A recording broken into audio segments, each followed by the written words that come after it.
이스라엘과 팔레스타인의 무력 충돌이 9일째 계속되면서 어린이 61명을 포함해 220명이 넘는 사망자가 발생했습니다. 바이든 미국 대통령이 네타냐후 이스라엘 총리와 통화에서 휴전을 언급해 상황을 변화시킬 수 있을지 주목됩니다. 분열과 대립이 일상이 돼버렸습니다.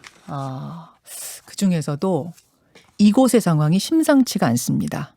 바로 말도 많고 탈도 많은 팔레스타인 지역 얘기인데요. 옛날 이름은 가나안이죠. 이 가나안 땅에는 지금 유대교를 믿는 이스라엘과 이슬람을 믿는 팔레스타인이 불안한 동거, 불편한 동거를 74년째 하고 있습니다. 지금 지도를 잠깐 보여드릴 텐데요. 유엔이 나서서 각자 살 구역을 선을 그어줬죠. 그런데도 계속 충돌을 빚다가 2014년부터는 대규모 충돌은 없었습니다. 그런데 7년 만에 다시 대규모 무력 충돌이 벌어지고 있습니다. 쌍방 폭격이 시작된 게 벌써 열흘째인데요. 팔레스타인 지역의 팔레스타인 측의 사망자는 213명, 이스라엘 측 사망자는 10명 정도가 됩니다. 7년 만에 무력 충돌, 왜 시작된 건지, 또 국제사회의 미묘한 분위기, 큰 맥락으로 한번 짚어보겠습니다. 성공회대 이희수 석좌 교수 연결해보죠. 이 교수님 나와 계세요.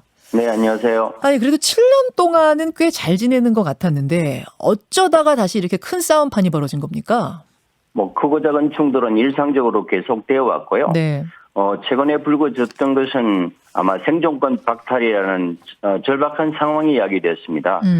특히 동예루살렘의 그 점령지의 유대인 정착촌들이 최근에 급속히 확대되고 있었고요.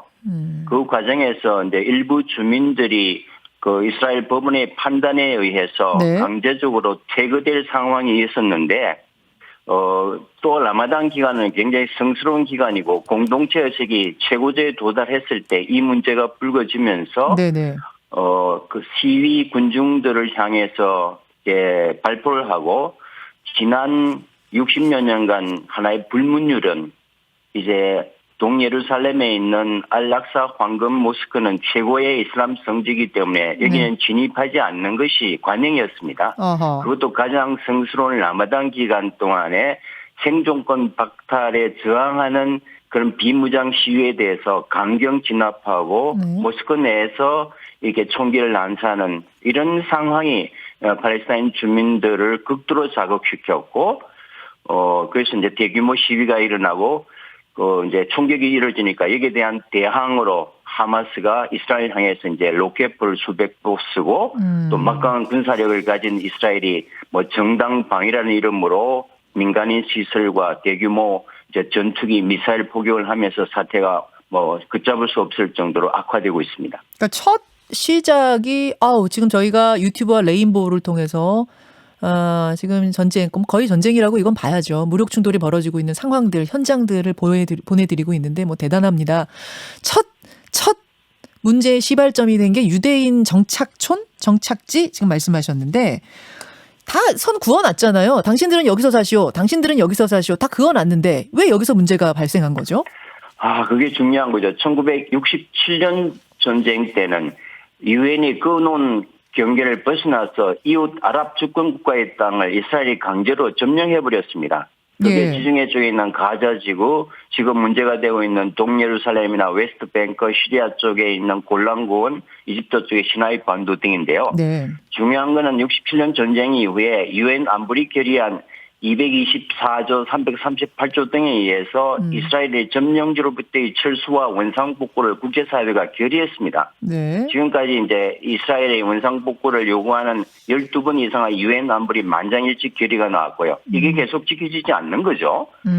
그러나 그 기간 동안에 이스라엘은 지키지 않을 뿐만 아니라 계속 유대인 정착촌을 지어나가고 있는데 지금 한 68만 명 정도가 돌려줘야 될 땅에 들어가 있는 겁니다. 이게 이제 실효적 지배를 통해서 자국 영토화하려는 이런 이제 정책적 야욕이죠. 그러니까 유엔이 선을 그어놨는데 계속해서 지금 이스라엘은 그것을 넓히려고 시도한다 그런 말씀이에요. 그렇습니다.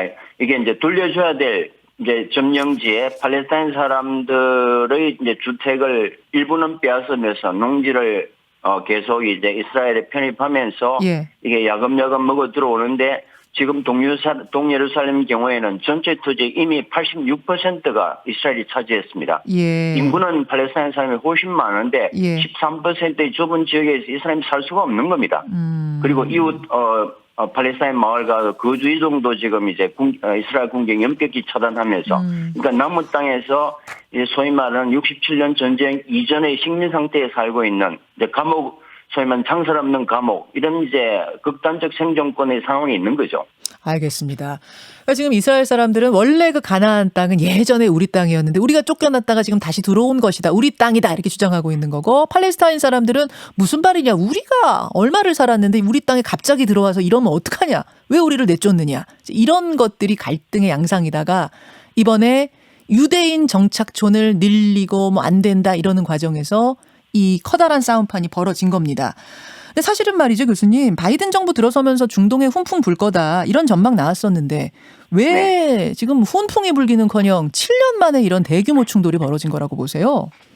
뭐 오히려 뭐 전공자들 사이에서는 저 충돌이나 갈등이 더 많이 예고됐었고요. 왜냐하면 미국 역대 대통령 중에서 가장 친이스라엘 정책을 선 분이 이제 트럼프 대통령이었습니다. 예. 그 소위 말하는 예루살렘을 국제 검기인 예루살렘을 이스라엘 수도로 선포한 데 지지해주고 미 대사관을 예루살렘으로 옮기면서 사태를 촉발했고 이제 거의 일방적으로 이제 이스라엘 지지해 오다가 이제 조 바이든이 되니까 사실 균형 감각을 가지고 원래 이제 소위 말하는 두 국가 해법이라는 중동 평화 로드맵을 이제 지키려고 조 바이든 행정부가 선언을 했고요. 예.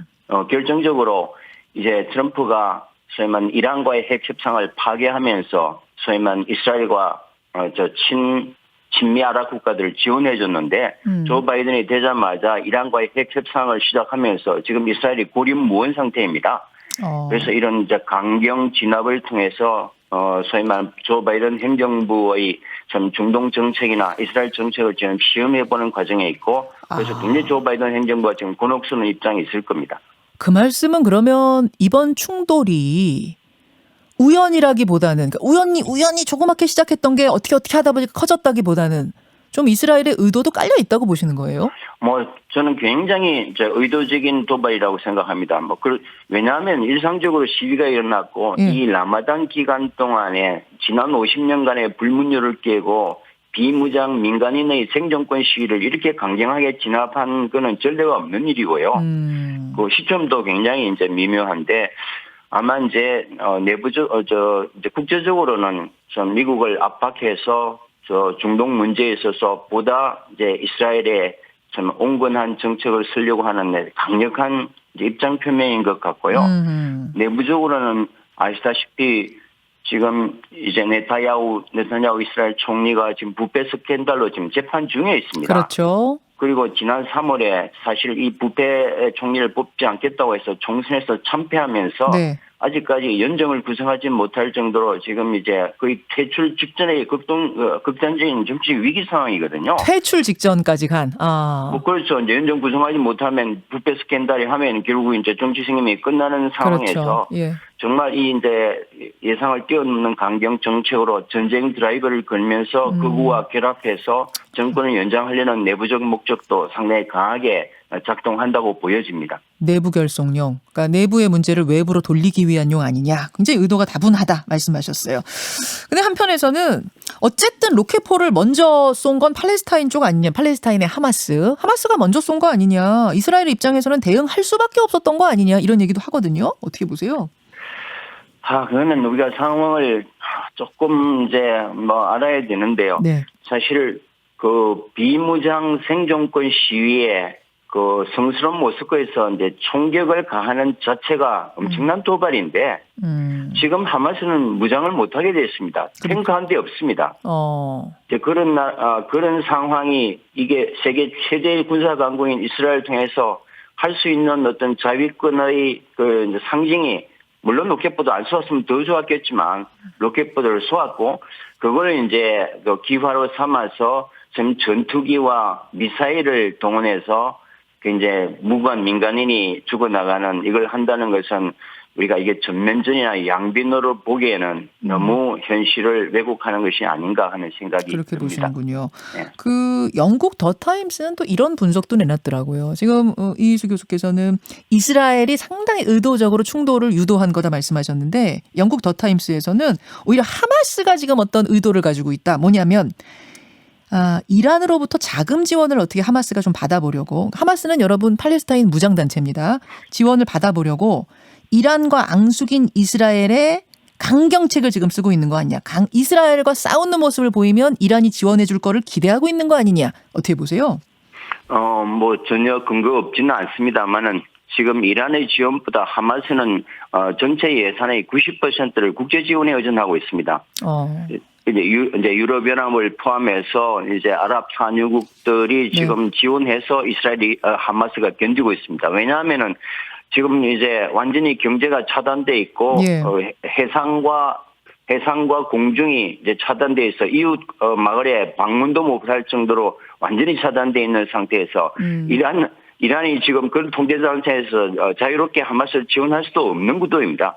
그래서 이제 국제단체가 지금 하마스를 먹여 살리고 있기 때문에 물론 결과론적으로 하마스가 팔레스타인 사람들에게 선명성을 강조하기 위해서 강경 정책을 쓰는 건 맞지만 또 이란이 하마스에 대해서 굉장히 우호적으로 지원해 온 건 맞지만 이번 사태를 딱 이란과 결부시키는 것은 조금은 이제 지나친 왜곡 같습니다.